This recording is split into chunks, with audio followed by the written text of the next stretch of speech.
Bonjour tout le monde. Est-ce que vous m'entendez bien?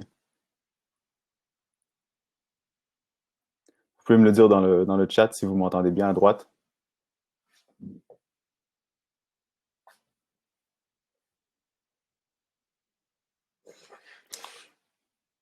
All good? Bon, super, merci.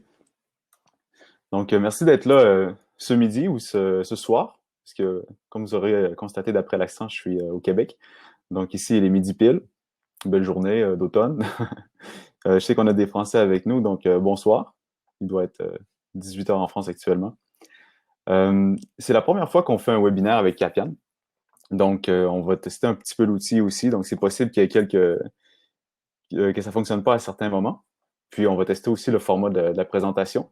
Vous allez voir, j'ai plusieurs slides. Est-ce que la vidéo fonctionne chez vous? Euh, Frédéric?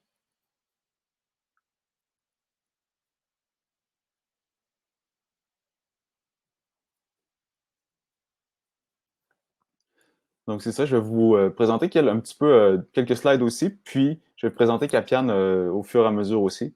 Donc je vais commencer par partager mon écran. Donc c'est ici. On va commencer. Donc, initialement, c'était Laure Gabriel qui devait faire la présentation, mais elle a un rhume ce matin et elle a de la difficulté à parler, donc c'est moi. Moi, je suis le cofondateur de Capian. Je suis le CTO, en fait, celui qui a développé la plateforme. Euh, donc, Laure Gabriel, fondatrice de Capian, spécialisée en UX. Puis moi, bon, je suis programmeur de formation. Il y a quelques années, on a formé ensemble une compagnie qui s'appelle UXCO, où on fait du service conseil aux entreprises en UX. Donc, on les accompagne avec les tests utilisateurs, l'évaluation des interfaces, toutes ces choses-là. Puis, à force de faire des évaluations pour des clients, on s'est rendu compte qu'il y avait vraiment une problématique au niveau des évaluations. C'était vraiment, on perdait beaucoup de temps à les faire, à les mises en forme, tout ça dans Word, etc. Je vous en reparlerai tout à l'heure. On a aussi fondé la communauté des UX à Québec. Oh, vous voyez pas les vidéos. Donc, il y a deux personnes sur... Isa, vous voyez pas la vidéo?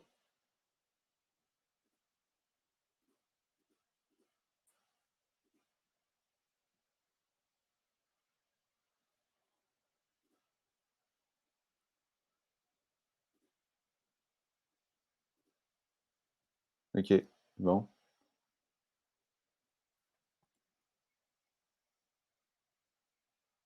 Apparemment, il faut utiliser Chrome pour que ça fonctionne bien.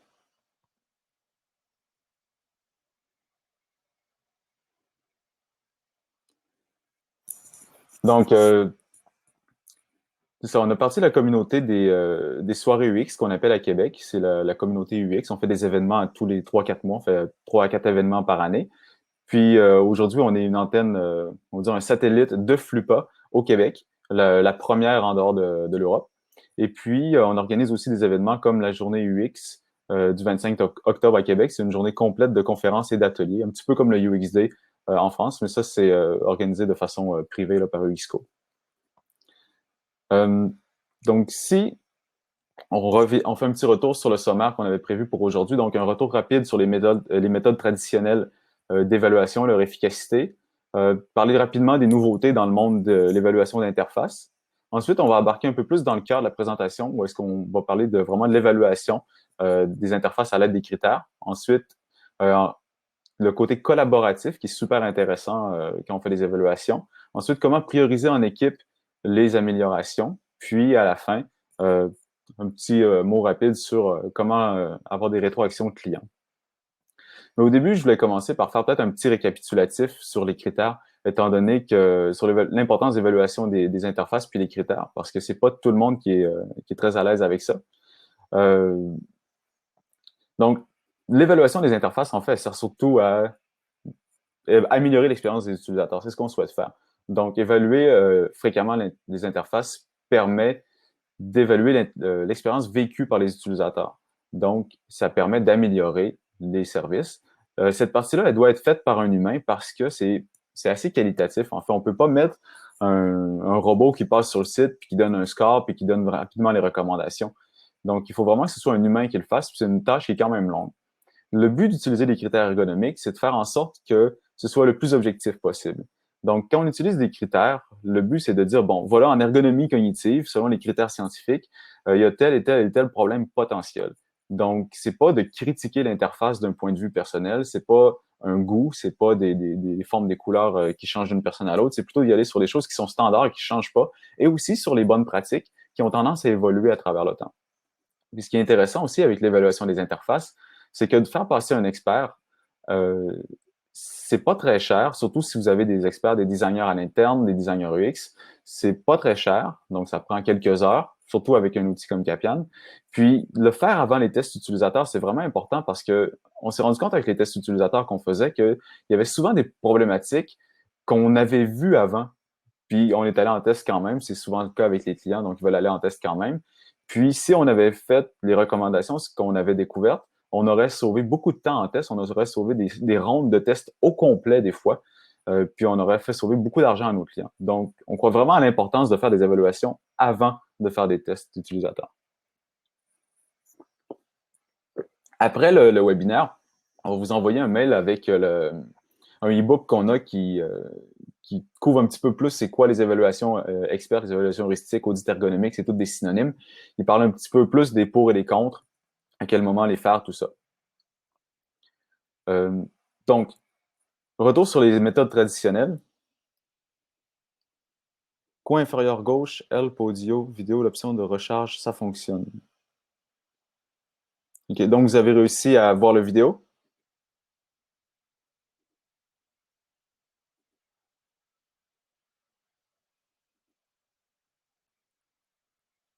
Super. Euh, donc, initialement, le processus d'évaluation, c'est quand même un petit peu compliqué parce que on se promène sur un site, on fait des captures d'écran, on les sauvegarde sur notre desktop, souvent sur le bureau. Ensuite, on édite avec des outils Photoshop, Paint, ou n'importe quel outil, Snagit, souvent que les gens utilisent aussi. Ensuite, on les importe dans Word ou dans Google Doc, PowerPoint parfois. Puis là, il faut faire tout le formatage. Il y a beaucoup de temps de manuel qui est passé à faire ce formatage-là. Puis là, ça fait 5-10 minutes qu'on est sorti de Chrome, par exemple, du site qu'on était en train d'évaluer. Puis après, on revient. Puis là, on continue. On dit, ah oui, où j'en étais déjà. Puis là, j'avais vu tout à l'heure, j'avais vu qu'il y avait un problème. Puis là, je me souviens plus, j'aurais dû le prendre en note, tout ça. Puis là, ça vient compliquer rapidement de garder la tête, puis on perd toujours le focus. Et c'est encore plus vrai avec les échanges après aussi. Quand on a fini notre rapport, on l'envoie par courriel à je sais pas, nos collègues ou nos clients. Et puis, ils reçoivent ça, ils reçoivent un rapport en doc ou en PDF. Puis après, il y a un échange de courriel qui s'installe, il y a des appels téléphoniques, il y a souvent des meetings autour de ça. Donc, ça vient rapidement le bordel, pardonnez l'expression. Ça, c'est un exemple de ce que ça avait l'air avant. C'est une capture d'une page dans un rapport Word qu'on avait fait. Donc, c'est un petit tableau avec, fallait tout mettre l'information manuelle, fallait faire le formatage manuellement. Donc, idéalement, on faisait le moins de formatage possible. C'était assez standardisé. Mais je ne sais pas si vous êtes comme moi. Dès que j'essaie de déplacer une image dans Word ou dans Google Doc, je pète absolument tout le formatage. Donc, je passe 95% de mon temps à faire du formatage en réalité dans ces outils-là. Puis, c'est vraiment une grosse perte de temps. Puis on trouvait qu'il y avait vraiment beaucoup trop de temps qui était perdu à jongler avec différents outils, à essayer de les faire marcher ensemble. Puis c'était pas super adapté. C'est pour ça qu'on a développé Capian. On s'est dit avec Capian, ça va être un truc qui est beaucoup plus simple, qui est intégré, qui est un processus. Donc, on a une extension de navigateur avec laquelle c'est super facile de capturer tout en naviguant. Donc, on capture au fur et à mesure. Je vais vous montrer tout à l'heure. Ensuite, on va dans notre rapport, on organise, on ajoute nos détails, tout ça, on raffine. Puis après, on partage notre rapport directement en ligne avec nos collaborateurs, avec nos clients. Puis là, on peut continuer d'échanger avec nos clients directement en ligne. Donc, on a une seule version du document qui est toujours à jour. Bon, ça, je viens de vous l'expliquer. Je ne vous le referai pas. Donc, il y a vraiment deux volets à Capian. Le volet qui est la capture. On peut capturer à partir de navigateur sur l'ordinateur. Puis on a deux applications mobiles, une iOS, une Android, pour capturer les sites responsives, les applications natives. Ça, c'est la partie capture. Puis après, il y a toute la partie échange où tous les échanges se font dans Capiane. Donc, tous les commentaires que vous avez entre collègues, on peut faire une évaluation à plusieurs experts. Puis ensuite, les échanges aussi avec les collègues, avec la direction, avec les autres départements se fait directement à travers Capiane. Le but, c'est vraiment de centraliser les conversations pour avoir un seul endroit où tout se passe. Donc, en gros, pour finir la petite présentation de Capiane, c'est un outil qui permet aux professionnels UX, aux product owners, aux product managers d'identifier plus rapidement les améliorations à apporter aux interfaces et de mieux les communiquer à leur équipe. Donc, je vais vous parler rapidement des nouveautés sur l'évaluation d'interface qu'il y a. La grosse nouveauté par rapport aux critères ergonomiques qui ont été souvent définis dans les années 80, les années 90, c'est l'apparition du mobile. Donc, les critères, Nielsen, si je ne me trompe pas, ça date de à peu près 94, je crois. Il n'y avait pas encore le mobile, c'était pas encore très développé, même Internet, c'était un peu les balbutiements. C'était souvent fait sur les interfaces plus classiques, les interfaces logiciels métiers, comme on appelle. Puis aujourd'hui, avec l'apparition du web, avec l'apparition des différents devices aussi, les mobiles, les tablettes, les différentes tailles d'écran, c'est vraiment la grosse différence qu'il y a eu, les grosses nouveautés. Donc, les critères ergonomiques qui restent, il y en a plein. Ceux de Bastien Escapin en français sont vraiment les plus populaires, les plus appréciés. Il y a ceux d'Amélie Boucher aussi. En anglais, il y a ceux de Jacob Nielsen qui sont vraiment populaires, ceux de Schneiderman aussi, que je connais moins. Mais tous ces critères-là, on les offre de base dans Capiane, ils sont tous disponibles. Puis vous pouvez mettre vos critères personnalisés aussi. Il y a beaucoup de gens qui aiment ça, croiser des critères, par exemple la grille d'Amélie Boucher avec la grille de Nielsen. Des fois, on peut croiser avec les grilles d'accessibilité aussi. Donc ça, c'est intéressant de faire ça dans Capiane parce que vous pouvez mettre vos propres grilles.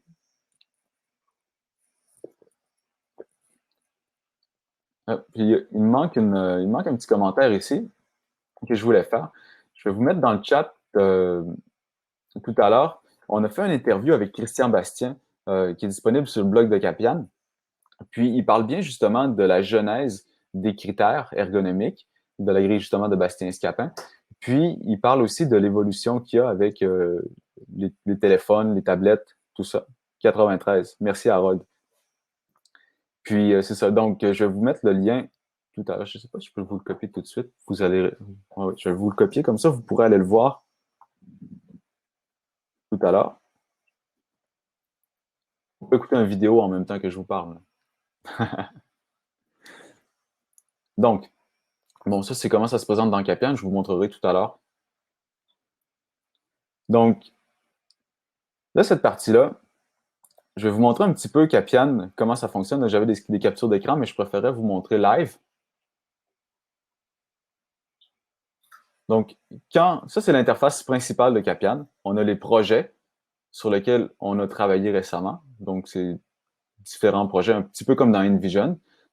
Donc, un projet, en fait, ça se trouve à être un rapport qui, initialement, il est vide. Il y a des sections directement qu'on peut remplir, puis il est vide. Je vais vous prendre un rapport qu'on a déjà commencé.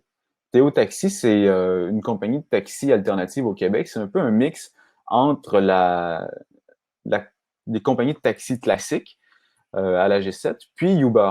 Donc, ça se veut un peu entre deux. Ils ont essayé de faire dans le cadre des réglementations actuelles, mais d'une façon un peu différente, avec une bonne application mobile, vraiment pour commander les taxis, tout ça. C'est surtout disponible à Montréal. Donc ici, on avait commencé une évaluation. Donc, on peut éditer toutes les informations. Je vais aller sur le site de Théo Taxi tout de suite. Je vais vous montrer le côté capture d'écran. Puis ensuite, je reviendrai plus au mode édition. Donc, ce qu'on voulait faire avec Capiane, c'était vraiment de faire en sorte que c'était super rapide de capturer les écrans parce que c'est là où on perdait le plus de temps, puis c'est là où les professionnels ont le moins de valeur, c'est sur la manutention. Donc, quand on active Capiane, l'extension de navigateur, ça ajoute une petite icône ici en haut à droite de l'écran. Puis quand je clique dessus, ça me permet d'identifier un endroit où il y a un problème donc d'utilisabilité. Par exemple, ici, le petit menu hamburger, on sait que en général, c'est pas très facile à utiliser pour les utilisateurs. Donc là, ça me fait un petit pop-up. Je vais mettre un titre ici, menu hamburger. Les critères ici, c'est les critères de Bastien Escapin avec lesquels je suis pas très familier étant donné que je suis pas un UX. Donc, on va mettre, je sais pas, incitation, puis description. Donc, le menu hamburger est souvent problématique, difficile à voir. Ici, c'est l'endroit où on entre le détail du problème. Pourquoi c'est un problème? On peut mettre des références vers des sites, des références en ligne. On peut mettre un petit peu de formatage. Et puis, ici, recommandation, c'est l'endroit où on entre la recommandation qu'on ferait. Donc, c'est quoi les alternatives qu'on propose? Parce que le but de l'évaluation, c'est oui d'identifier un problème, mais c'est de proposer des alternatives, c'est de proposer des solutions aux problématiques qu'on a identifiées. Donc ici, on pourrait écrire tout simplement, on a vu dans les différents articles sur les menus hamburgers que juste ajouter le mot menu à côté du hamburger, ben, ça fait en sorte que c'est plus facile à voir pour l'utilisateur. Donc on pourrait proposer ça ici. Donc ajouter le mot menu à côté de l'icône. Et puis bon, c'est un problème, on va dire modéré. Puis quand je fais soumettre, puis que je retourne dans mon évaluation ici de Théo, si je vais à la fin, excusez, ça va scroller, vous voyez, ça s'est ajouté directement dans mon rapport. Donc, toutes les informations sont là, aucune mise en forme à faire. Je peux continuer de dessiner sur la surface de dessin. Je peux modifier facilement les endroits où j'ai mis des marques. Donc, modifier le titre, ajuster menu hamburger, etc. Donc, au fur et à mesure que je vais faire mes captures d'écran, par exemple ici, on va dire que le dégradé est problématique alors que ce n'est pas nécessairement le cas. Donc, j'ajoute et ça apparaît au fur et à mesure dans le rapport. Donc, le rapport se complète comme ça au fur et à mesure, puis on a juste besoin de naviguer, d'identifier au fur et à mesure. Donc, ça fait en sorte qu'on sauve à peu près 70% de notre temps où on n'a pas besoin de jongler avec justement la prise de capture, aller dans Word, l'importer, tout ça, la détailler. Et puis, quand on a fini ici d'annoter nos différentes sections, donc ici, dégradé, etc. Donc, vous voyez, j'ai plusieurs recommandations ici que j'ai écrites, même avec des captures mobiles aussi. Donc, on peut faire un aperçu du rapport sur lequel on a travaillé. Puis cet aperçu-là ici, c'est comment les gens vont le percevoir. Donc, ça, c'est pas éditable. C'est vraiment comment les personnes à qui je vais partager le rapport vont recevoir. Puis, on est capable d'extraire certaines statistiques à la fin sur la répartition des différents problèmes. Donc, on voit, par exemple, dans le site puis dans l'application de Théo Taxi, il y a un problème de guidage parce que la plupart des problématiques sont quand même reliées à 50% à du guidage. Il y a plusieurs observations, donc des choses qui sont plus ou moins majeures, mais qui seraient bien d'améliorer. Donc, on n'a pas de problème critique ici pour l'instant. Je vais regarder mon plan de présentation pour être sûr que je ne vais pas trop loin par-dessus ce que je suis supposé vous montrer. Donc, le rapport est directement dans Capian. Ce qui est intéressant, c'est qu'on peut, je saute un peu sur les autres sections, mais c'est pas grave, j'accélérerai après au pire. Donc, si je reviens dans mon rapport, je peux partager avec des collègues. Donc, on voit que j'ai d'autres utilisateurs qui ont accès à ce rapport-là. Puis, si vous regardez dans l'introduction, j'ai mon collaborateur qui est en train de taper une nouvelle introduction. Donc, on voit qu'on est capable de collaborer, puis ça se met à jour automatiquement. On voit aussi sur la surface de dessin, il va apparaître un rectangle. Je vais essayer d'effacer. Donc, on peut travailler à plusieurs dans un rapport Capian pour monter une évaluation à plusieurs évaluateurs, ou on peut demander à nos collaborateurs, à nos collègues de compléter l'information qui manque. Puis, ce qui est intéressant aussi, c'est que dans le partage, on peut partager avec un lien privé. Donc, ce lien-là ici, si je l'ouvre dans une... Non, je ne peux pas l'ouvrir dans une nouvelle fenêtre. Je vais mettre un nouvel onglet plutôt. Comme ça, vous allez voir ici.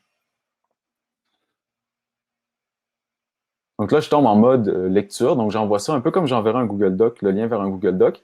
Et puis, ils peuvent laisser des commentaires ici. Ce qui est intéressant avec le lien de partage, comparativement au partage aux collaborateurs, c'est que le lien de partage, on peut l'envoyer à quelqu'un qui n'a pas de compte Capian, puis il va pouvoir commenter quand même. Il va devoir laisser son mail puis son nom pour être en mesure de commenter, mais ça lui créera pas un compte Capian.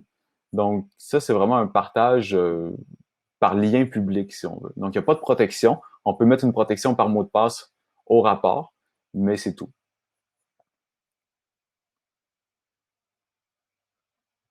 Donc ça fait le tour un petit peu pour la collaboration. Ce qui est intéressant avec ces fonctionnalités-là, c'est que ça permet, c'est un peu une démission de Capian. On s'est dit, il y a beaucoup de départements en entreprise où est-ce que, tu sais, il y a le designer, il y a le développeur, il y a les gens en marketing, il y a les product owners, tout ça. Quand on regarde des outils comme InVision, c'est vraiment fait pour les designers. Donc, on regarde des outils comme Jira, par exemple, c'est vraiment fait pour des développeurs. C'est vraiment difficile à comprendre comme outil. Puis, il y a beaucoup d'outils pour les différentes expertises, mais il n'y a pas d'outil qui est capable de faire le pont entre ces différentes expertises-là. Puis, c'est ce qu'on veut faire avec Capian. On veut vraiment que Capian soit l'outil qui est capable d'être utilisé par les différentes expertises pour qu'ils puissent communiquer facilement à plus haut niveau. Donc, l'idée de Capian, c'est d'être capable d'aller annoter les problématiques, les discuter en équipe pour ensuite les travailler dessus, les prioriser puis travailler dessus. Donc, quand on a discuté, quand on a échangé à travers les commentaires dans Capian, on est capable d'avoir priorisé nos différentes problématiques, puis on peut les exporter. Actuellement, il y a une exportation en PowerPoint, donc pour les échanges, des fois, ça peut être pratique. Mais il y a une exportation Excel aussi qui fait en sorte qu'on peut les importer ensuite dans GitHub, dans GitLab, dans Jira. Puis on est en train de travailler sur une intégration pour intégrer directement avec Jira, donc pouvoir exporter rapidement chacun des points qu'on a identifiés dans Capian vers Jira pour pouvoir les prioriser puis travailler en équipe. Donc, quelques avantages. Mise en page automatique, effectivement, ça, c'est le côté qui nous tracassait le plus avec Capian. Avant Capian, c'était de faire toute cette mise en page-là automatique. Euh, Puis, bon, statistiques, collaboration, ça, je voulais montrer.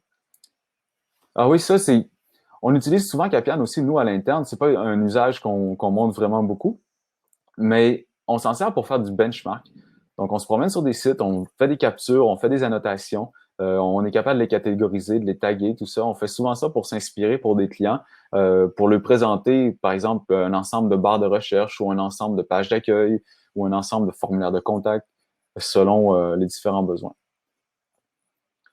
Donc, collaboration, je vous en ai déjà parlé. Donc, il y a un intérêt d'être plusieurs collaborateurs sur une même évaluation pour justement la faire plus rapidement. Ce qui est intéressant, c'est que la façon de fonctionner classique, on fonctionne, il y a un évaluateur qui passe une première fois, il fait le tour de l'application et il fait toutes ses notes, tout ça.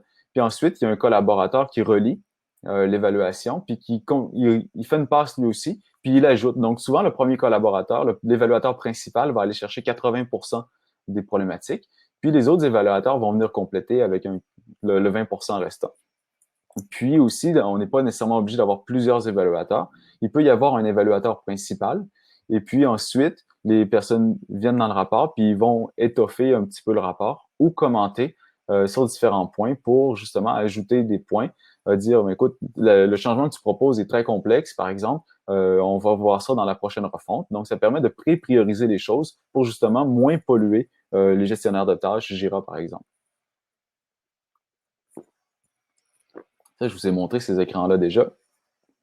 On a aussi une application mobile. Je ne sais pas si je suis en mesure de vous montrer. Il faudrait que je vous partage. Ça va être compliqué un peu. Je vais aller sur le site de Capian. Je vais être capable de vous montrer peut-être quelques petites captures d'écran. Donc, on a une application mobile. Vous ne voyez pas très bien ici. Qui a deux fonctions prioritaires, principalement. Donc, on capture des sites mobiles. Donc, il y a un petit navigateur intégré qu'on voit ici sur la deuxième image. Il y a un petit navigateur intégré. On navigue sur un site, puis on fait notre capture avec la sélection de la problématique, comme à l'habitude. Puis, ce qui est intéressant dans l'application mobile aussi, c'est qu'on est capable de prendre des captures des applications natives, puis de les envoyer dans Capian, soit à travers le deuxième bouton qui est ici, qui est l'upload direct, ou ça c'est sur Apple, quand on prend une capture d'écran, il y a un petit screenshot qui apparaît en bas ici, puis on peut l'envoyer dans Capian directement à partir de là. Donc, on est capable de prendre les sites responsives, les applications natives, puis on a aussi une application Android donc pour les téléphones Android et les sites mobiles Android.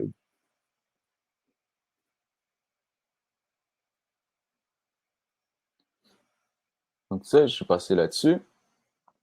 Il y a un point qui est intéressant aussi avec Capian, c'est qu'on peut envoyer directement les rapports Capian au client. Donc, on envoie la version en ligne. Eux, ils peuvent l'échanger à travers Capian, par mail souvent qu'ils vont se l'échanger. Puis, ils vont faire les commentaires qu'ils ont dans Capian, ils vont poser les questions qu'ils ont dans Capian directement. Ce qui fait en sorte que ça évite les threads infinis de mails d'échange qui finit en bleu, blanc, rouge. On finit qu'on est perdu, on ne sait plus qui a dit quoi. Par exemple, ouais, ben, écoute, page 2, paragraphe 3, je suis pas d'accord avec le point. Donc, tout ça se fait directement dans Capian. C'est beaucoup plus contextuel, puis c'est beaucoup plus facile à suivre. Et puis, on a toujours la bonne version du document aussi. Ça, c'est un point qui est vraiment important. Donc, avant de passer à la conclusion, je vais vous montrer rapidement dans Capian les critères personnalisés. Donc, la section du haut, c'est mes critères à moi. La section du bas, c'est les critères qui sont offerts par Capian. Ce qui est intéressant ici, c'est qu'on peut faire une copie, on peut les dupliquer si on veut ajouter différents critères, par exemple à ceux d'Amélie Boucher. Il y en a 10. Par exemple, j'ai 5 critères à ajouter pour notre entreprise à ceux d'Amélie Boucher. Bon, ben, je peux simplement les dupliquer. Et puis, par exemple, euh, tiens, j'ai un groupe de critères ici sans nom. Ah, il n'y a pas de critères ici. Donc, je fais modifier, ajouter un critère. Donc, critère 1, critère 2, critère 3. Puis, je peux les mettre aussi en sous-niveau. Donc, on peut les regrouper facilement comme ça. Puis, ça se met à jour après ça dans toutes nos évaluations. Ce qui fait en sorte que c'est vraiment facile de créer nos propres critères, donc les critères qui sont propres à l'entreprise, ou des fois d'ajouter un ensemble de critères à des critères qui sont déjà existants, comme ceux d'Amélie Boucher, par exemple.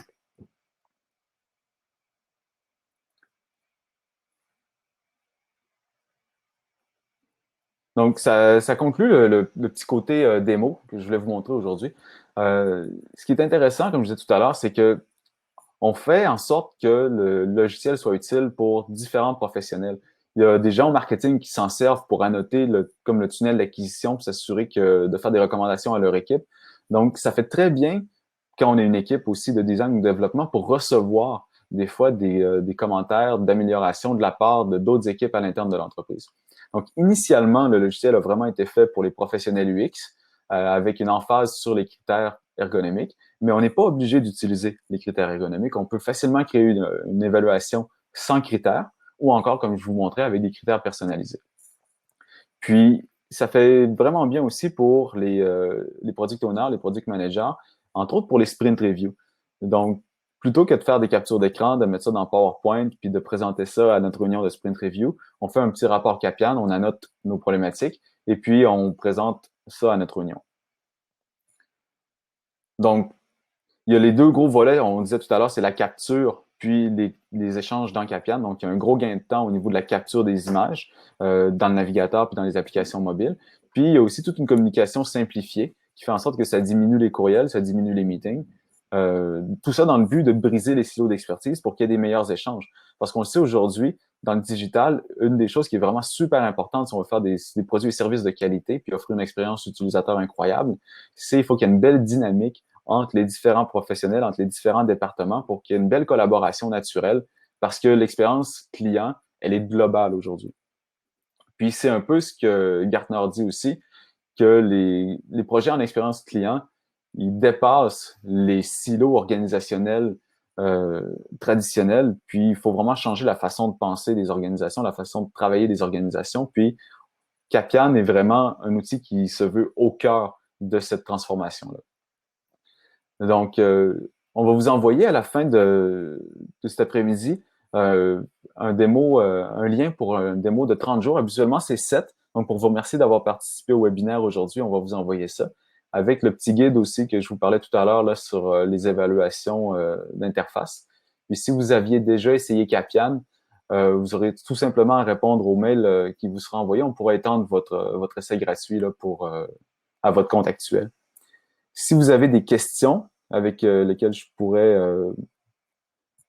répondre, ça va me faire super plaisir. Vous pouvez les poser dans le chat à droite. Je pourrais vous présenter d'autres morceaux d'écran de Capiane si vous voulez.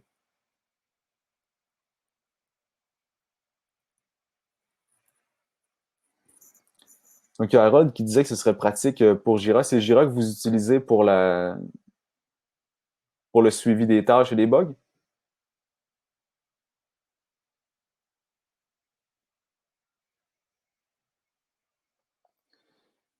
Dans les intégrations qu'on projette, il y a Jira, il y a GitHub et GitLab qui sont assez utilisés.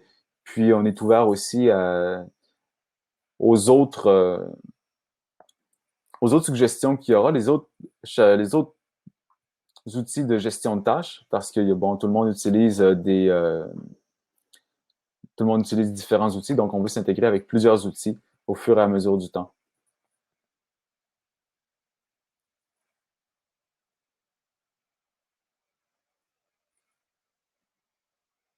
Comment décririez-vous votre outil en une seule phrase? Je l'ai en anglais en tête, c'est Streamline Your Interface Review Process. En français, c'est simplifier votre processus de révision d'interface. C'est vraiment ça qu'on veut mettre en place. On veut faire en sorte que les compagnies fassent plus d'itérations.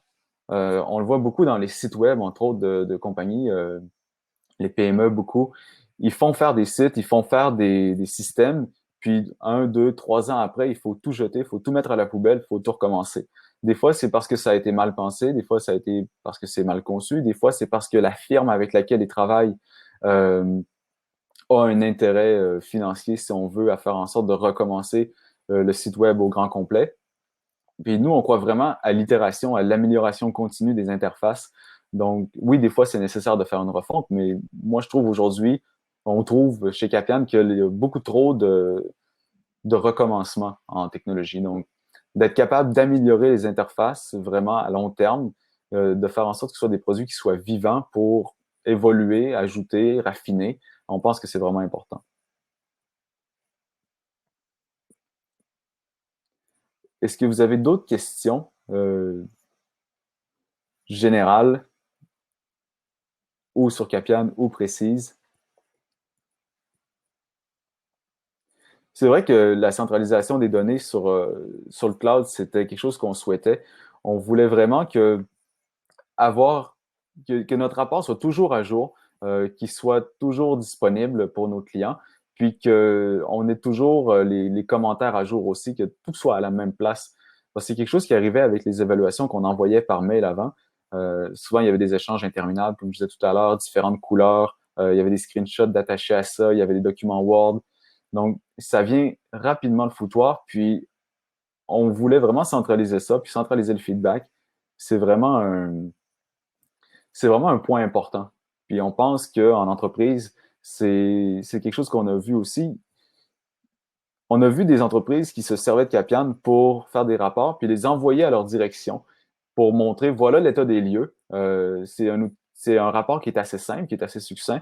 On est capable de faire ça, on est capable d'envoyer au VP marketing, au VP produit, même des fois au CEO, dépendamment de la taille de la boîte, pour montrer un aperçu de, voilà l'état des lieux aujourd'hui de notre site, de notre expérience.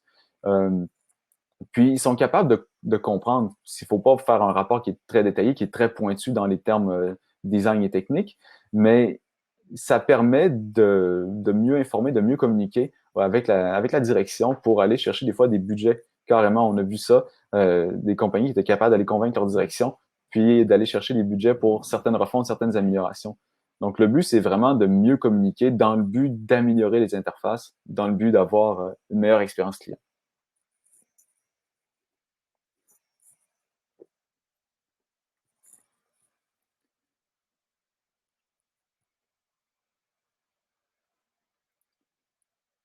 Avez-vous d'autres questions?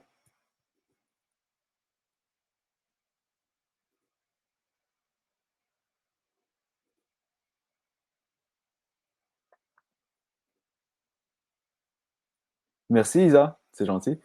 Euh, Comme je vous disais, on va vous envoyer un lien pour un trial de 30 jours. Habituellement, c'est 7. Puis, on est vraiment super preneur de feedback. C'est un outil en constante évolution. On applique nos méthodes à nous-mêmes. Donc, s'il y a des choses, des fonctionnalités qui sont pas disponibles, qui manquent, il y a des fonctionnalités que vous verriez qui seraient utiles, simplement nous faire signe. On a toujours le petit chat dans le coin en bas à droite de l'application. Vous pouvez nous contacter en tout temps. Et puis, ce qui est important à savoir aussi, c'est que dans le trial que vous allez avoir de 30 jours, vous avez droit à 9 licences. Donc, vous pouvez inviter 8 de vos collaborateurs pour tester Capian plus simplement en équipe. Donc, merci beaucoup d'avoir participé aujourd'hui. Je suis vraiment super heureux. Ça a été un beau premier webinaire. Et puis, on va en faire d'autres sur différents sujets.